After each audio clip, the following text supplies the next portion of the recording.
మాట్లాడారని. ఆధారాలు ఇవ్వమనండి, ఇమ్మీడియట్ గా యాక్షన్ తీసుకోకపోతే అప్పుడు అడగమనండి, ఇవ్వనండి ఆధారాలు. బేస్లెస్ స్టేట్మెంట్ ఇచ్చి స్టేట్మెంట్ చేస్తామంటే మాత్రమే ఒప్పుకోము.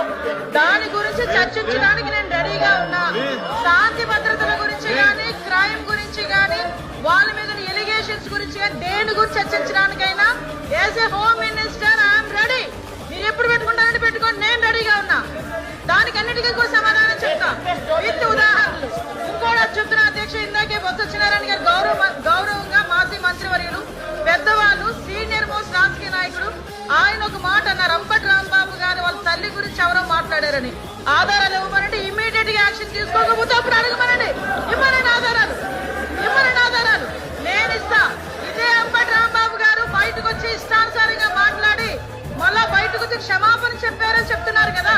క్షమాపణ చెప్పే ఉద్దేశం అయితే విత్ ఇన్ పావు గంటలో వాళ్ళ ఇంట్లోంచి బయటకు వచ్చి మాట్లాడుతూ నా కుక్కను కూడా టచ్ చేయలేరు, ఏ పోలీసు వస్తారు రమ్మని చెప్పినప్పుడు ఆ మాట్లాడు గురించి మాట్లాడినట్టు అంటే ఇలాంటి మాట్లాడి రచ్చగొట్టేటట్టుగా మాట్లాడి నిన్న జైలు దగ్గరికి వెళ్ళి ఇట్ట పాడతారు. ఆయన మాజీ మంత్రి అండి, ఏం మాట్లాడుతున్నారండి, ఏ సైకిల్ చేస్తున్నారండి, సమాజానికి ఎటువంటి మెసేజ్ ఇస్తున్నారండి?